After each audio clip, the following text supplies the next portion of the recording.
네, 마감 스퍼트 이어가겠습니다. 두 분과 8월의 마지막 거래일에 대한 이야기 좀 나눠보죠. 밤에 또 PC가 남겨져 있는 상황인지라 오늘에 대한 정리를 어떻게 하고 계신지 두 분께 의견 여쭙겠습니다. 퍼스트 프라임 리서치 이동근 대표, 온이용 컨설팅 윤혜림 대표 나와주셨습니다. 두 분 어서 오십시오. 예, 반갑습니다. 일단 저희 결국에는 진짜 강한 쪽으로 수급이 더 모일 수밖에 없나 보구나를 이번 주 내내 생각하고 있습니다. 조선주 첫 번째 종목으로 준비를 했고요. 한화엔진으로 가보겠습니다. 한화엔진에 대한 좋은 뉴스들이 일단 너무나도 많습니다. 이미 익히 전해 들으셨겠지만 9월에 증설 발표가 있습니다. 올해 20%, 내년에 20% 증설 예정이고 올해 역대급 수주 기대하고 있고 내년에는 이렇게 되면은 더블업도 가능한 거다라는 기대가 함께 신고가를 계속해서 만들어갈지 기대되는 유망이기도 합니다. 이렇게 올랐는데도 유망하다라는 거죠. 그것이 주는 의미가 좀 있어 보입니다.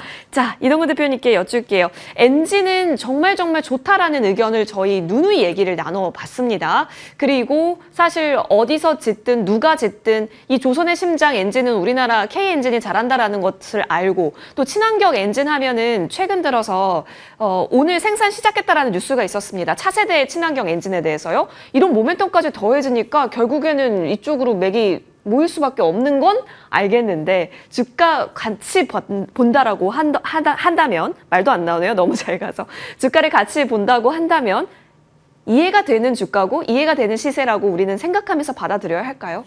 지금은 받아들여야 되는 상황이 아닌가라는 생각이 들어요. 네. 앞에서 형께서 다 말씀을 해주셨기 때문에 사실은 호재 요인들이 너무 많습니다. 예. 일단 지금 증설을 해야 되는 이유는 명확한 것이 상반기 가동률이 5년 만에 100% 돌파했어요. 2021년에 60%였는데 올해 상반기에 104.2%까지 가동률이 나왔거든요. 그러니까 지금 모든 라인이 100% 돌아가고 있다는 얘기입니다. 그러니까 증설을 해야 되죠, 그러면 당연히. 네. 수주가 더군다나 계속해서 늘어나고 있는 상황이고 오늘 이제 주가를 끌어올린 가장 큰 이슈는 아마도 세계 최초로 이제 LNG 운반선용 가변 압축기 적용한 XDF 엔진을 생산을 이제 들어간다 이런 얘기들. 그러니까 차세대 친환경 이중연료 엔진입니다. 그러니까 이게 아마도 삼성전자의 카타르 프로젝트 선박에 탑재될 것으로 예상이 되고 있는데 결국 친환경 선박 쪽에서의 어떤 그런 이제 우리가 얘기하는 고부가가치 엔진이 부각이 되고 있다라는 거예요. 이거는 전 세계적으로 봤을 때 이제 우리나라 엔진 업체들이 거의 압도적인 기술력을 갖고 있기 때문에 그런 부분들은 두말할 필요도 없을 것 같고요. 결국은 이러한 수주와 실적 성장세가 지속이 되고 있다라는 부분, 이 부분에 이제 계속해서 높은 점수를 줄 수밖에 없지 않나 생각이 들고요. 사실 지금 한 가지 조금 이제 걸리는 부분은 주가가 많이 올랐다는 거 하나예요. 네. 근데 이제 지금 오늘 고점을 또 돌파했고 사실 지금 말씀하신 대로 수주와 실적이 된다는 그런 말씀을 드릴 수가 있기 때문에 그렇다면 저는 계속해서 이 엔진주는 일단 좀 긍정적으로 받아들일 필요가 있지 않나 이렇게 말씀드릴 수가 있을 것 같아요. 네, 이런 종목군들은 저희가 누누이 접하기에는 그러면 조정만 조금 내려온다면 사야지라고 하는 대기 매수도 강하기 때문에 조금의 조정이 있다면 그것이 하나인지 잘못된 조정이 아니라 시장의 영향으로 인한 조정이 와준다면 땡큐다라고 낚아채면 될지 그 전략 한번 받아볼게요. 윤혜림 대표님, 그러면 앞자리 4일 때는 좀 내려온다면 언제든지 우리에게 웰컴하고 손짓할 하나 엔진인 걸까요? 지금 상황에서는 한 4만 원 초반대만 와도 땡큐하고 이제 담겠다라고 하겠지만 막상 오면 또 사람들이 안 담습니다. 이 심리가 어쩔 수 없고요. 그래서 오늘은 저는 이제 엔진주들 이렇게 탄력 좋고 이제 조선 사이클이 계속 슈퍼 사이클이 지속이 된다면 간다는 알겠는데 증권사의 목표 주가를 이미 뛰어넘어선 상황이고 이제 이렇게 되면 또 9월 달에 새로운 커버리지들이 등장을 하겠죠. 그래서 저는 이제는 좀 보유자의 영향이 아닌가 이렇게 생각을 하고 있어서 지금 이 위치에서는 이제 강력하게 매수 이렇게는 좀 말씀을 못 드릴 것 같고 다만 이제 조선 모멘텀이 지금 또 갑자기 급격하게 상승을 하면서 조선주들이 지금 계속 치고 나가고 있기 때문에 이제 그럼 요새 이제 특히 엔진 쪽도 그렇고 이제 기자재 쪽 중심으로 지금 상황이 좀 흐름이 좋잖아요. 그래서 저는 이런 엔진 쪽도 좋은데 이제 만약에 내가 후속주를 노리겠다라고 하면은 뭐 피팅 밸브 쪽 보셔도 좋겠다라고 생각하고 있습니다. 그래서 지금 오늘 보니까 성광밴드도 뭐 약간 좀 힘이 미미하기는 한데 그래도 지금 이제 최고가 부근을 향해서 다시 달려가고 있습니다. 그래서 이제 조선주의 정말 슈퍼사이클이 이제 진입이 시작이 됐을 때 결국에는 이 기자재단들이 이제 우리가 뭐 수혜를 볼 수밖에 없기 때문에 뭐 대표적인 우리가 피팅 밸브주, 성광밴드 그리고 태강, 하이로코리아 이런 종목들을 좀 후속주로 같이 좀 카운팅을 하셔도 될 것 같고요. 그리고 이제 지금 LNG 쪽이 결국 수혜를 받아서 이렇게 엔진이 더 좀 폭발적으로 수혜를 받는 거기 때문에 또 우리가 만약에 LNG 쪽으로 조금 더 집중을 해본다라고 했을 때는 이제 동성화인텍, 한국카본까지 그래서 조선주 사실 뭐 어제 좀 슈팅이 나왔던 현대힘수도 사실 조금 네. 더 봐야 될 것 같고 지금 이제 HD 현대 그룹 쪽이 또 합병을 한다고 하니까 다시 한 사이클이 더 시작될 것 같기는 합니다만 이제 또 이제 월 마감이기도 하고 네. PCE 물가지표 발표 이후에 우리가 9월에는 또 시장이 어떻게 색깔이 달라질 수 있을지 모르니 좀 조심을 해야 된다는 입장이라서 이제 엔진주는 우리가 조금 놔주고 그리고 이제 또 볼 수 있는 이런 기자재 종목들이 많기 때문에 이런 쪽으로 조금 더 관찰해 보시는 게 어떨까 싶습니다. 자리상 지금 당장 접근하기에는 또 높은 측면도 있고 시장에서 체크해야 할 PC라든지 고용지표가 또 월 초에 몰려있는 부분인지라 확인하고 접근할 동안 오히려 기자재의 순환매를 노리자라는 의미에서의 관망도 일리 있는 포인트가 될 것 같습니다. 엔진 좋은 거 모두가 아는 상황 속에서 그러면 기회를 노리는 방법으로 순환을 활용해 보시면 좋겠습니다. 자, 그러면 조선이 이렇게 잘 나가고 또 다른 사이클 업에 대해서 논의를 하고 있는 동안 정말 폭죽은 조선주로 다 터지는 동안 반도체 기다리셨던 분들은 오늘 지금 조금씩 흐름이 잡히는 거에 만족을 하실지는 모르겠지만 여기서 더 기대해도 되는지가 사실 궁금한 거죠. HPSP 보겠습니다. 소부장단에서 오늘 좀 안 움직였던 종목들이 오랜만에 움직입니다. 눈길을 주시는지 기다리셨던 분들은 이 정도로는 근데 배가 부르시지는 않으실 것 같은 생각이 드는데 그래도 의미는 있다라고 판단하시는지 궁금해요. 사실 이제 주가가 못 갔어요. 예. 그러다 보니까 이제 조금씩 그 바닥에서의 움직임이 나오는 것 같고, HPSP에서 좀 주목하는 부분들은 2분기 실적에서 영업이익률, OP마진이 55%가 넘습니다. 그러니까 굉장히 이거 지금 양호한 어떤 그런 영업이익률을 가지고 있다라는 부분이에요. 결국 그런 것들이 이제 정말 실적의 성장으로 연결이 돼야 되는데, 무엇보다도 이제 눈에 띄는 부분들은 파운드리 수주 환경이 개선되고 있다라는 거죠. 그 HPSP만 놓고 보더라도 작년에 이제 메모리하고 그 일반 그 파운드리 쪽의 비중이 한 5대5 정도 됐었는데 올해는 4대6 쪽으로 파운드리 쪽의 매출 기여가 좀 커지고 있습니다. 이런 부분들이 이제 지금의 어떤 환경하고도 맞물릴 수가 있다는 거죠. 삼성전자가 아시다시피 미국 내에서 파운드리의 어떤 적극적인 투자와 그리고 이제 고객사 확보를 지금 노리고 있고 이런 부분들이 향후에 HPSP 같은 회사한테도 상당히 긍정적인 환경으로 작용할 수가 있어 보이고요. 무엇보다도 이제 HPSP가 가지고 있는 그 고압 수소 어닐링 장비는 상당히 높은 기술력을 요합니다. 그렇기 때문에 그런 것들과 관계해서 특히 이제 최근에 이제 반도체의 어떤 그 성능 향상을 위해서는 필수적인 솔루션으로 자리 잡고 있고요. 그렇기 때문에 이제 이런 부분들이 어떻게 보면 HPSP 같은 기업들한테는 상당히 긍정적으로 작용할 수가 있다. 이렇게 말씀드릴 수가 있을 것 같고요. 뭐 주가적인 측면에서 보면 지금 사실 별로 오른 게 없잖아요. 네. 그러니까 저는 뭐 지금 정도의 자리에서는 뭐 다른 것 다 떠나가지고 이제 지금 충분히 긍정적인 관점에 접근해도 되는 것이 아닌가 이렇게 좀 말씀드릴 수가 있을 것 같아요. 하반기 바라보고 네. 천천히 좀 보자 의견으로 주셨습니다. HPSP 오늘 사실 멀리 본다면 그냥 그 박스라인에서 좀 올라온 정도처럼 느껴지실 수는 있을 겁니다만 그래도 이 자리라면은 안정적인 매수 자리가 될 수 있다라는 판단 주셨습니다. 윤 대표님 또한 마찬가지로 지금 소부장단 보시는지 사실 지금 소부장에서 차트가 고점을 높이는 차트가 있고요. 이렇게 바닥에서 올라오는 차트도 있고 천차만별이거든요. 그러면 어디에 더 집중하시는지도 코멘트 받고 싶네요.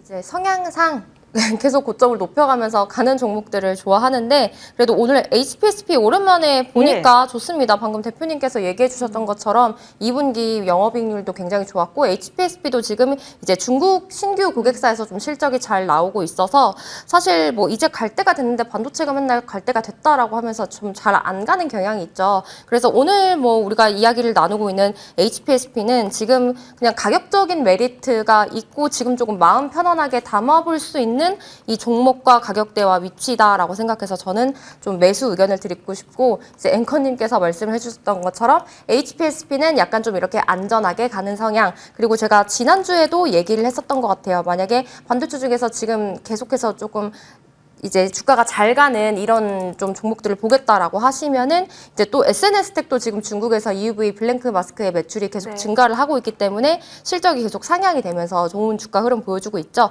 약간의 이제 조정의 기미가 보이는데 저는 이제 약 조정이 나왔을 때부터 담으면 너무 좋다라고 생각을 하고 있습니다. SNS텍은 대표적으로 수급을 보시면 지금 기관이 계속해서 매집을 하는 적이 보이고 있고 증권사에서도 지금 계속해서 이제 목표 주가 상향이 일어나고 있기 때문에 이제 소부장을 볼 때 조금 탄력도가 있는 걸 보고 싶으시면은 이제 SNS텍을 보시고 오늘 또 이제 반도체들을 보니까 오랜만에 이 옛날에 좀 추억의 종목이었던 한솔케미칼이 조금 박스권에서 좀 잘 다지고 있더라고요. 그런데 이제 SNS텍이 기관픽이었다면 한솔케미칼은 이제 외국인들의 수급이 계속해서 받쳐주고 있습니다. 그래서 여러분들 성향에 따라서 나는 좀 저렴한 종목을 안정적으로 가져가고 싶다라고 하시면은 HPSP를 보시거나 아니면 좀 달리는 말을 보고 싶다 하면은 이제 뒤에 두 종목을 보시거나 이렇게 좀 반도체는 집중해 보시면 도움이 되겠습니다. 네.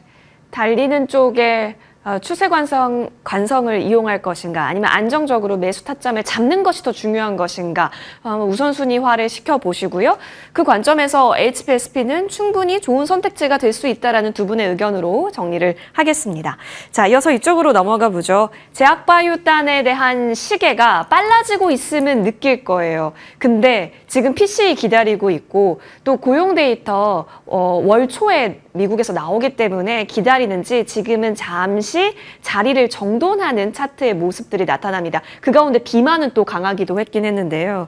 자, 금리에 대해서 너무 영향도가 많은 알테오젠. 하지만 9월에 이벤트도 모여져 있는 상황인지라 지금 볼 게 많습니다. 외국계에서는 칭찬했어요. 58만 원까지 간다라고 하네요. 이동근 대표님. 근데 우리가 모르는 플랫폼이 아니라 줄곧 해서 얘기 나왔던 ALT 비포에 대한 얘기 계속 나오고 있는 거예요. 네. 그럼 결국에는 주가가 메리트 있냐 없냐로 우리는 나눠봐야 할까요?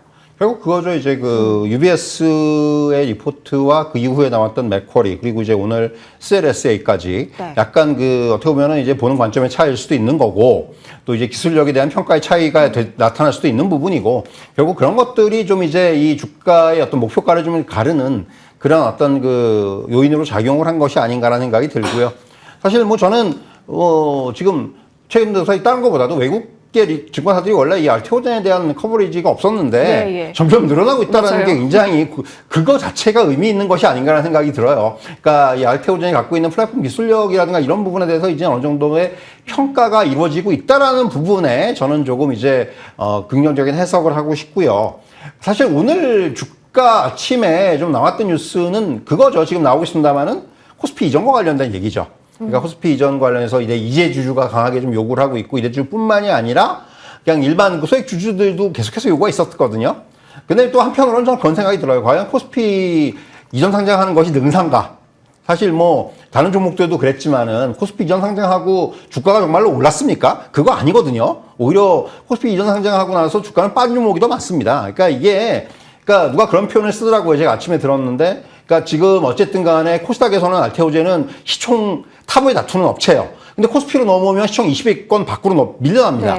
이게 과연 코스닥에서 어떤 뱀의 머리가 될 건지 아니면 코스피로 옮겨와서 용의 한 중간 토막이 될 건지 이제 그 정도의 저는 그 선택을 해야 된다고 생각을 하는데 지금 분위기는 코스피로 옮겨올 것 같아요.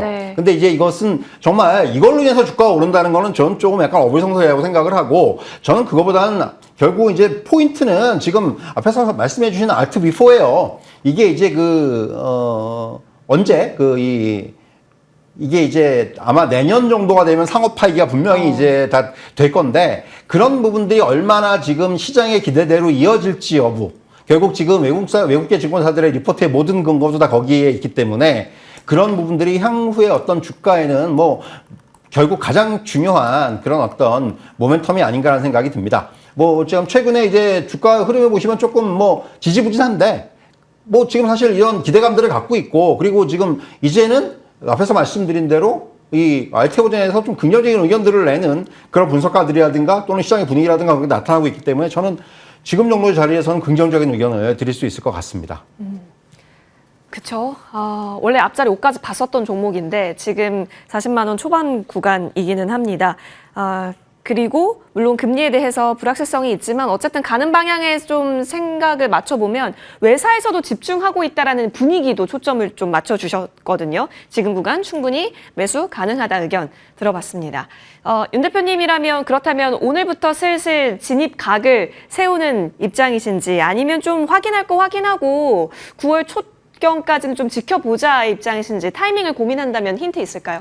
제가 금요일과 월말은 좀 보수적인 편인데 그런데 알테오젠 이 정도면 담아볼 만하다 이렇게 네네. 생각하고 있습니다. 저도 오늘 아침에 이제 외국계 리포트 보니까 저는 사실 어차피 갖고 있는 모멘텀은 같은데 항상 이걸 평가하는 그 리서치에 따라서 주가가 흔들린다라고 생각을 해서 오늘은 또 오랜만에 이제 뭐 스트롱바이 이런 느낌으로 네. 58만 원 목표 주가 얘기를 하고 또 리가켄바이오도 목표 주가 20만 원 이렇게 보니까 그럼 다시 또 이제 코스닥과 이런 제약바이오를 올려주고 싶은가 보다 9월 달에는 저는 좀 개인적으로 이렇게 느꼈고 뭐 이런 것뿐만 아니라 9월에는 코스피에 좀 조정이 오고 이번 주 뭐 지난주 시장을 보니까 코스닥 쪽의 흐름이 다시 좀 좋아지려는 흐름이어서 결국 다시 또 2차 전지는 꼬꾸라지고 있기 때문에 그럼 뭐 제약바이오, 뭐 로봇 그리고 뭐 반도체 소부장 근데 소부장은 아직은 조금 더 시간이 필요하다고 보고 있어요. 4분기 실적 그 분기 기점으로 그렇기 때문에 그럼 갈 수 있는 게 결국에는 제약바이오다라고 생각을 해서 이미 이제 리가켄바이오 기회 놓쳤고 ABL바이오 기회를 놓쳤기 때문에 그럼 알테오젠 우리가 지금 조정을 굉장히 오랜 시간 동안 많이 받았습니다. 그런데 최근 조정 기준으로 봤을 때는 40만 원을 이제 예쁘게 지지를 받고 있기 때문에 뭐 지금 한 43만 원 정도에서 1차면서 충분히 이제 부담스럽지 않은 가격이라고 생각을 해서 저는 이제 반드시 모아야 된다 이렇게 얘기를 하고 싶습니다. 반드시? 네, 반드시. 그러면은 윤혜림 리서치도 스트롱 바이네요. 지금 외사에서도 강력한 이야기가 나오고 있고요. 이동근 대표님, 윤혜림 대표님 모두 알테오젠에 있어서는 지금 자리면 충분히 매수 가능하다라는 의견을 주고 계십니다. 챙겨보죠. 하지만 월 초까지는 일단 확인하고자 하는 심리 또한 있다는 점 같이 전달을 드릴게요. 자, 이어서 이쪽으로 넘어가겠습니다. SOFC 쪽 잠수한 모멘텀이 사실 끌고 갔었던 건 맞는 것 같긴 한데 관련해서 이슈가 아예 없었던 것은 아니었습니다. 자, 수소 연료전지 사업과 함께 범한 퓨얼셀이 그 잠수함 수주 숏리스트에 함께 올랐다, 원팀이 올랐다라는 이야기 나오면서 수혜주로 부각되며 거래를 모았거든요. 이동훈 대표님, 지금 잠수함 관련해서 관련주들 많이 서칭하고 계시고 그래서 기자재 플러스 범한 퓨얼셀까지 끌고 가는 거 아니겠습니까? 지금은 SOFC라는 키워드로 보는 것이 좀 단기적으로 보세요? 사실 이게 제 오늘 고민에 가장 많이 하는 종목이 예. 범한 퓨얼셀인데 그러니까 저는 이제 한 2, 3주 전에 이 범한 퓨얼셀이 원래 리포트가 나온 종목이 아닌데 리포트가 하나 나왔었어요. 그때 리포트의 제목이 뭐였냐면은 그러니까 뭔가 이제 부정적이에요. 부정적인 논조인데 그 리포트의 제목이 대규모의 수주를 기대하며 뭐 이런 식의 리포트였거든요. 근데 공교롭게 지금 네. 딱 그 2, 3주 후에 이런 이제 이슈가 지금 이슈의 정면으로 지금 이제 어떻게 보면은 이제 당사자가 된 거죠. 그러니까 사실 범한 퓨얼셀이 가지고 있는 기술력은 좀 평가를 받을 필요가 있어요. 왜 그러냐면 사실 요번에 이제 부각이 됐는데 이게 잠수함은 아시겠지만 이제 오랫동안 바다 밑에서 떠오르지 못하고 네. 작전을 수행할 수 있는 그 능력이 필요해요. 그러기 위해서는 장기간 한 2, 3주는 안 떠오르고 그냥 거기 있어야 되는 그러니까 그게 이제 연료전지의 어떤 그 기능이 필요한 거죠. 그런 기능들이. 근데 그런 잠수함용 수연료전지를 전 세계에서 만들 수 있는 회사가 딱 2개입니다. 하나는 독일의 지멘스고 하나는 범한 퓨얼셀이에요. 그러니까 요번에 이제 아시겠지만 캐나다 잠수함 그 프로젝트의 숏리스트에 마지막으로 제가 우리나라 이제 그 한오션 현대중공업 그 이제 컨소시엄하고 붙은 데가 독일의 뭐 티센크루프잖아요. 네. 그럼 티센크루프엔 지멘스께 들어올 거예요, 당연히. 연료전지 쪽에서는. 예. 그러니까 우리는 범한 퓨어셀이 들어가는 거고 이게 재밌는 구도가 되는 거죠. 그러니까 딱 전 세계에서 할 수 있는 두 나라끼리 붙는 거예요. 지금 어떻게 보면은. 전 그런 의미에서도 상당히 이번에 범한 퓨어셀의 이런 어떤 기술력이 좀 부각이 될 수 있는 기회다.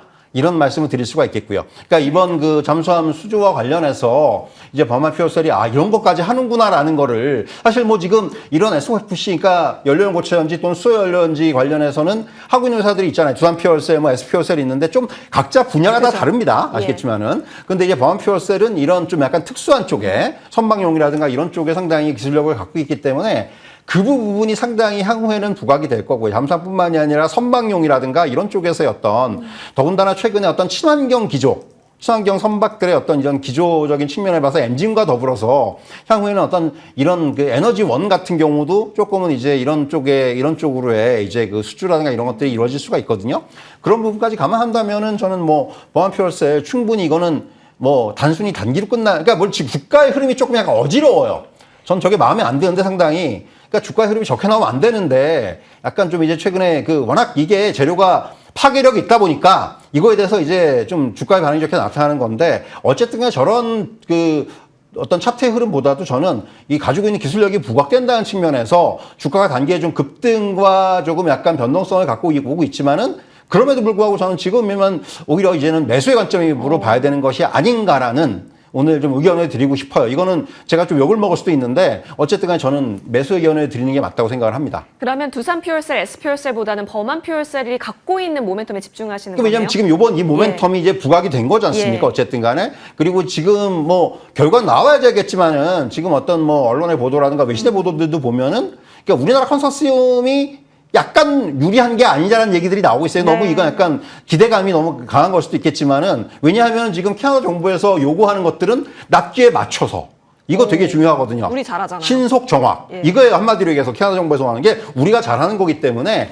그런 의미에서는 사실은 충분히 우리의 어떤 기술력이라든가 이런 부분들이 이번에 평가를 받지 않겠는가 좀 그런 말씀을 드릴 수가 있을 것 같습니다. 네, 60조 규모의 잠수함 수주 결선 진출.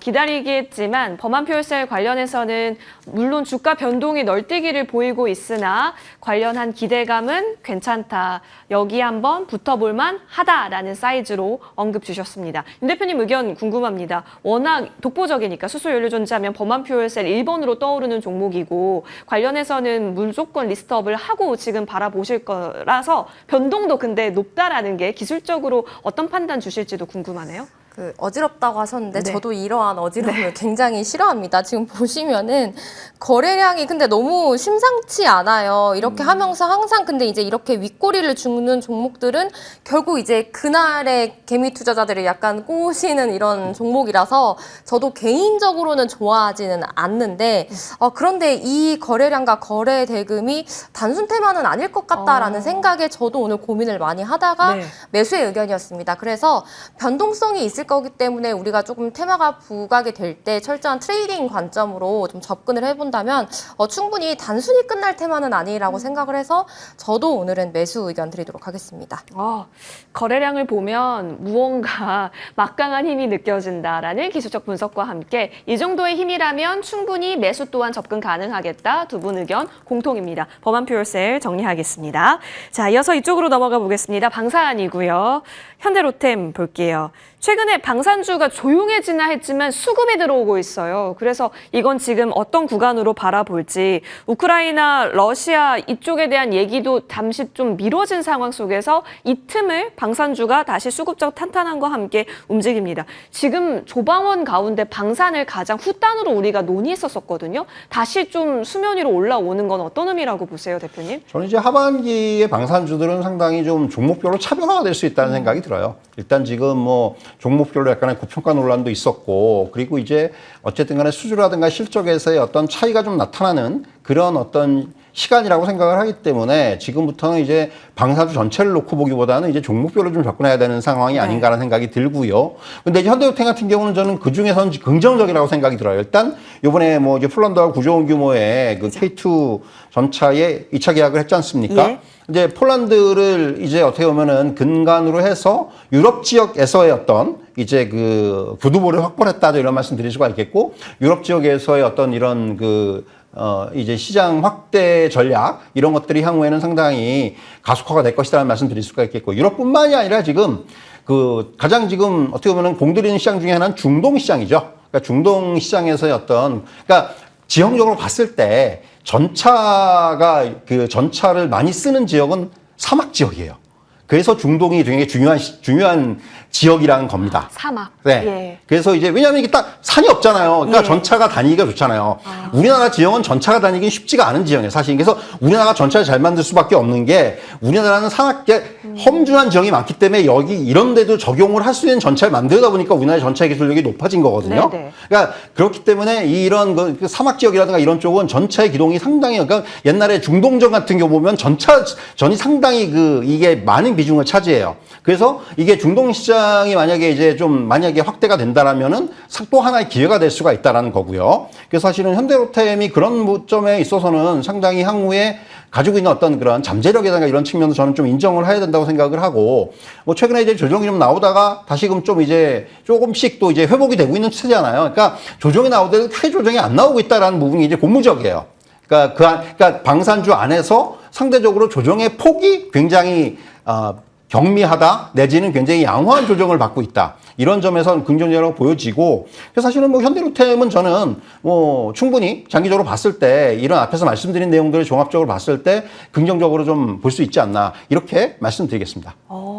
알겠습니다. 오히려 이러한 주가 방향성은 에너지를 또 응축하고 있는 구간에서 나타날 수 있고 갖고 있는 모멘텀을 본다면 전차 쪽으로는 현대로템 워낙 기술력 알고 계실 겁니다. 말씀 들어보니까 그렇네요. 우리는 산 지형도 많고 비 오고 눈 오고 이럴 때마다 다 강력해야 되기 때문에 그런 부분을 잘 버틸 수 있는 기술력 중동에서 좀 더 많은 수혜가 있었으면 좋겠다라는 기대감 품고 있다. 언급 주셨습니다. 기관이 최근에 많이 담더라고요. 투신 쪽에서도 그렇고. 윤 대표님, 방산에 대한 우선순위는 어떻게 되세요? 저도 지난주에 우리 하나 에어로스페이스 네. 얘기했을 때는 조방원 중에서 그래도 방사는 좀 보수적으로 본다 이렇게 얘기를 했었는데 저도 롯데임은 좀 점수를 더 주고 싶습니다. 그래서 저도 이런 중동의 잠재적인 수요 좋게 보고 있고 사실 뭐 수급이 다 얘기를 해주고 있기 때문에 조정을 사실 크게 정말 다른 방산주에 비해서 받지 않았고 그리고 수급이 계속 그 조정을 받는 와중에도 기관이 계속 매기가 들어왔었고 지금 어느 정도 이평선들이 다시 또 모여라 하고 있는 상황이기 때문에 요 정도의 흐름이면 우리가 20만 원을 돌파를 했을 때 직전 고점이 22만 5,500원이었죠. 다시 한번 그 선을 트라이를 해보고 이제 우리가 조금 더 길게 끌고 간다면 이제 20만 원 한 중반까지도 갈 수 있다라고 생각을 해서 저는 현대로템은 오늘 좀 매수를 해도 괜찮을 것 같다라는 의견으로 정리하겠습니다. 알겠습니다. 다시 전고를 잡으러 혹은 적어도 박스 상단을 향하여 가고 있는 진격의 움직임이다. 현대로템도 긍정적으로 두 분의 의견 정리하겠습니다. 여기까지 얘기 나눠봐야 될 것 같습니다. 오늘 나와주셔서 고맙습니다.